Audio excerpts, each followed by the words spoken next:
Hello students, I welcome you all to EPG Pathshala. I am Dr. P.A. Rajeshwari, Assistant Professor in the Department of Food Science and Nutrition, Avinashalingam Institute for Home Science and Higher Education for Women, Coimbatore. Today we are going to discuss about the module Diagrammatic Representation of Data. The data we collect can often be more easily understood for interpretation if it is presented graphically or diagrammatically. Diagrams and graphs give visual indication of magnitudes, grouping trends and patterns in the data. The diagrams are used for facilitating comparisons between two or more sets of data. The diagrams are more suitable to illustrate the discrete data. The diagrams should be clear and easy to understand and read. A large number of diagrams are used to present statistical data. The choice of a particular diagram to present a given set of numerical data is not an easy one. It primarily depends on the nature of the data, magnitude of the observations, and the type of people for whom the diagrams are meant, and requires great amount of expertise, skill and intelligence. An inappropriate choice of the diagram for the given set of data might give a distorted picture of the phenomenon under the study and might lead to wrong and fallacious interpretations and conclusions. Hence, the choice of a diagram to present the given data should be made with utmost caution and care. The diagrams do not add any meaning to the statistical facts, but they exhibit the results more clearly. Use of diagrams is becoming more and more popular in the present scenario. Representation of data. Besides the tabular form, the data may also be presented in some graphic or diagrammatic form. The transformation of data through visual methods like graphs, diagrams, maps and charts is called representation of data. The need of representing data graphically arises. Graphics such as maps, graphs and diagrams are used to represent large volume of data. They are necessary if the information is presented in tabular form or in a descriptive record. It becomes difficult to draw results. Diagrammatic form makes it possible to easily draw visual impressions of data. The diagrammatic method of the representation of data enhances easy understanding. It makes the comparison very easy. Besides such methods, create an imprint on mind for a longer time. Diagrams are visual aids for presentation of statistical data and more appealing. It is a time-consuming task to draw inferences about whatever is being presented in a non-diagrammatic form. It presents characteristics in a simplified way. This makes it easy to understand the patterns of population growth, distribution and the density, sex ratio, age-sex composition, occupational structure, etc. Coming to the general rules for drawing diagrams and maps. Number 1. Selection of a suitable diagrammatic method. Each characteristics of the data can only be suitably presented by an appropriate diagram method. For example, to show the data related to temperature or growth of population between different periods in timeline graph are used. Similarly, bar diagrams are used for showing rainfall or the production of commodities. The population distribution, both human and livestock, or the distribution of the crop producing areas are shown by dot maps. Population density can be shown by choropleth maps. Thus, it is necessary and important to select suitable diagrammatic method to represent data. Number 2. Selection of suitable scale. Each diagram or map is drawn to a scale which is used to measure the data. The scale must cover the entire data that is to be represented. The scale should neither be too large nor too small. Number 3. Design. The diagram or map should have the following design. Title. The title of the diagram or map must be clear and include the name of the area, the reference year of the data used, and the caption of the diagram. These are written with different font sizes and thickness. The title, subtitle, and the corresponding year is shown in the center at the top of the map or the diagram. Legend or index. The index must clearly explain the colors, shades, symbols, and signs used in the map and diagram. A legend is shown either at the lower left or lower right side of the map sheet. Direction. The map should show the direction north and properly placed on the top. Let us now see in detail about the various types of diagrams. A research should contain a large variety of diagrammatic presentations to present the data and findings of research work. The types of diagrams are listed as follows. One-dimensional diagrams, which includes line and bar diagram. Two-dimensional diagrams, which includes pie diagram. Three-dimensional diagram includes cubes, squares, pyramids, cylinders, and blocks, pictographs, and cartographs. One-dimensional diagrams. Line diagram. This kind of diagram becomes suitable for representing data supplied chronologically in an ascending or descending order. It shows the behavior of a variable over time. The line graphs are usually drawn to represent the time series data related to the temperature, rainfall, population growth, birth rates, and the death rates. The following steps to be considered when construction of a line graph. Step 1. Round the data to be shown up to one digit of even numbers. Step 2. Draw x-axis and y-axis. Mark the time series variables on the x-axis and the data quantity value to be plotted on y-axis. Step 3. Choose an appropriate scale to show the data and label it on y-axis. If the data involves a negative figure, then the selected scale should also show it. Step 4. Plot the data to depict year bar month-wise values according to the selected scale on y-axis. Mark the location of the plotted values by a dot and join these dots by a freehand drawn line. Here you can see an example for line graph. Line graphs are the simple of all diagrams. Line graph is most useful in displaying data or information that change continuously over time. Polygraph. Polygraph is a line graph in which two or more than two variables are shown on a same diagram by different lines. It helps in comparing the data. Examples which can be shown as polygraph are the growth rate of different crops like rice, wheat, pulses in one diagram, the birth rates, death rates, and life expectancy in one diagram, sex ratio in different states or countries in one diagram. Now let us see the steps involved in construction of a polygraph. All steps of construction of polygraph are similar to that of line graph, but different lines are drawn to indicate different variables. Here you can see the example of a polygraph. Bar diagram. It is also called a column diagram. The bar diagram are drawn through columns of equal width. Following rules are observed while constructing a bar diagram. The width of all the bars or columns is similar. All the bars should be placed on equal intervals or distance.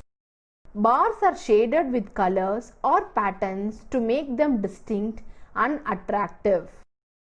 Three types of bar diagrams are used to represent different data sets, which includes the simple bar diagram, compound bar diagram, and polybar diagram. Simple bar diagram. The construction of a simple bar diagram is as follows. A simple bar diagram is constructed for an immediate comparison. It is advisable to arrange the given data set in an ascending or descending order and plot the data variables accordingly. However, time series data are represented according to the sequencing of the time period. Construction steps. Draw x and y axis on a graph paper. Take an interval and mark it on y axis to plot data. Divide x axis into equal parts to draw bars. The actual values will be plotted according to the selected scale. Line and bar graph. The line and bar graphs are drawn separately and may also be combined to depict the data related to some of the closely associated characteristics such as the climatic data of mean monthly temperatures and rainfall. Here you can have a look at the line and bar graph. The steps involved in the construction of line and bar graph are as follows. Draw x and y axis of a suitable length and divide x axis into parts to show months in a year. Select a suitable scale with equal intervals on the y axis and label it at its right side. Similarly, select a suitable scale with equal intervals on the y axis and label at its left side. Plot data using the line graph and column diagram. Multiple bar diagram. Multiple bar diagrams are constructed to represent two or more than two variables for the purpose of comparison. For example, a multiple bar diagram may be constructed to show proportions of males and females in the total rural and urban population or share of canal, tube well and well irrigation in the total irrigated areas in different states. Here you can have a look at the multiple bar diagram. The construction steps are as follows. Mark time series data on x-axis and variable data on y-axis as per the selected scale. Plot the data in closed columns. Compound bar diagram. When different components are grouped in one set of variable or different variables of one component are put together, their representation is made by a compound bar diagram. In this method, different variables are shown in a single bar with different rectangles. The steps involved in the construction of compound bar diagram are as follows. Arrange the data in ascending or descending order. A single bar will depict the set of variables by dividing the total length of the bar as per percentage. Let us now move on to the two-dimensional diagrams. Pie diagram. Pie diagram is another diagrammatic method of representation of data. It is drawn to depict the total value of the given attribute using a circle. Dividing the circle into corresponding degrees of angles then represent the subsets of data. Hence, it is also called as divided circle diagram. The angle of each variable is calculated using the following formula. Value of the given state divided by region into 360 divided by total value of all states divided by regions. If the data is given in percentage form, the angles are calculated using the given formula. Percentage of x into 360 divided by 100. The steps involved in the construction of a pie diagram is as follows. Select a suitable radius of the circle to be drawn. A radius of 3, 4 or 5 centimeters may be chosen for the given data set. Draw a line from the center of the circle to the arc as a radius. Measure the angles from the arc of the circle for each degree of the vehicles in an ascending order clockwise, starting with smaller angle. Complete the diagram by adding the title, subtitle and the legend. The legend mark be chosen for each variable category and highlighted by distinct shades or colors. Precautions. The circle should neither be too big to fit in the space nor too small to be illegible. Starting with bigger angle will lead to accumulation of errors, leading to the plot of the smaller angle difficult. Next comes the three-dimensional diagrams. These diagrams are used only when one point is to be compared with the ratio between the highest and the lowest measurements is more than 100. For these diagrams, the cube root of various measurements is calculated and the side of each cube is taken in proportion to the cube roots.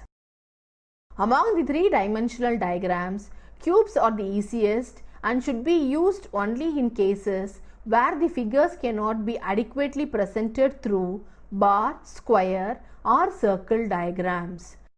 In case of cubes, all three dimensions, that is length, width and height, are taken into consideration. In case of a cylinder, the length and diameter of the circle are taken into consideration. A sphere in the space of a bell can be used in a three-dimensional form. Here you can have a look at the example for three-dimensional scatter diagram. Pictograph. Pictograph is a way of representing statistical data using symbolic figures to match the frequencies of different kinds of data. A pictogram is another form of pictorial bar chart. Such charts are useful in presenting data to people who cannot understand charts. Small symbols or simple figures are used to represent the size of data. To construct pictograms, the following suggestions are made. The symbols must be simple and clear. The quantity represented by the symbol should be given. Large quantities are shown by increasing the number and not by increasing the size of the symbols. A part of symbol can be used to present a quantity smaller than the whole symbol. Here you can have a look at the pictogram which represents the Apple production from 2004 to 2008. Coming to the major advantages of pictograms, first, they are far more attractive when compared to other types of diagrams and easily understandable as they generate interest in audience. Second, it has been observed that the facts presented by pictograms are remembered for a long time than tables, bars and other types of diagrams. Coming to the limitations of pictograms, first, they are difficult to draw. We cannot show the actual data properly. Let us now move on to cartograms. Cartograms are the maps used to present the statistical data on a geographical basis. The various figures in different regions on maps are shown either by shades or colors, dots or bars, diagrams or pictures, by putting numerical figures in each geographical area. Coming to the classification of cartograms, there are three main types of cartograms. Each have a very different way of showing attributes of geographic objects. They are non-contiguous cartograms, contiguous cartograms and Darling cartograms. Non-contiguous cartograms.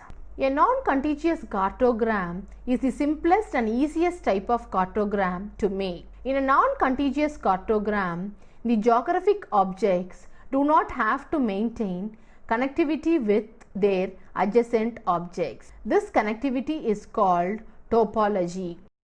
By freeing the objects from their adjacent objects, they can grow or shrink in size and still maintain their shape. Here is an example of two non-contiguous cartogram. The cartogram on the left has maintained the object's centroid because the object's center is staying in the same place. Some of the objects will begin to overlap when the objects grow or shrink depending on the attribute. In cartogram on the right, the objects not only shrink or grow, but they also will move one way or the other or another to avoid overlapping with another object. Contiguous cartogram. In a non-contiguous cartogram, topology was sacrificed in order to preserve shape.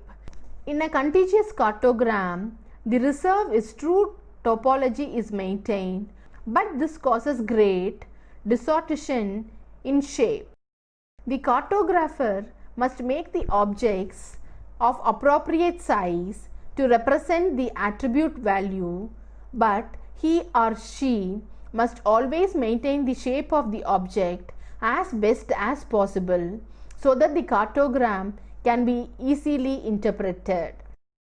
Here is an example of a contiguous cartogram of population in California's countries. Compare this to previous non-contiguous cartogram. Darling cartograms. A Darling cartogram maintains neither shape, topology nor object centroids, though it has proven to be very effective cartogram method. To create a Darling cartogram, instead of enlarging or shrinking the object themselves, the cartographer will replace the objects with a uniform shape, usually a circle of appropriate size. Secondly, the Darling cartogram attempts to move the figures the shortest distance away from their true locations. Another Darling-like cartogram is the Dermis cartogram, which is different in two ways. It uses squares rather than circles. This leaves fewer gaps between the shapes. The Dermis cartograms often sacrifices distance to maintain continuity between figures, and it also sacrifices distance to maintain certain visual cues. In this diagram, we can have a look at the difference between Darling and Darling-like cartograms. Pseudo-cartograms. Pseudo-cartograms or false cartograms are representations that may look like cartograms but not follow certain cartogram rules.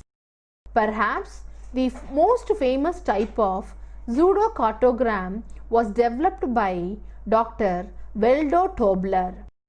In this case, instead of enlarging or shrinking the objects themselves, Tobler moves the objects' connections to a reference grid such as latitude or longitude in order to give the same effect. This maintains good directional accuracy in the cartogram. This diagram represents the pseudo-cartogram of the world according to population. Let us now move on to the advantages of cartograms. Cartograms are simple and easy to understand. They are generally used when the regional or geographical comparisons are to be made. Limitations. Cartograms are very attractive, but they should be used especially where geographic comparisons are to be made and where appropriate measures can serve the purpose.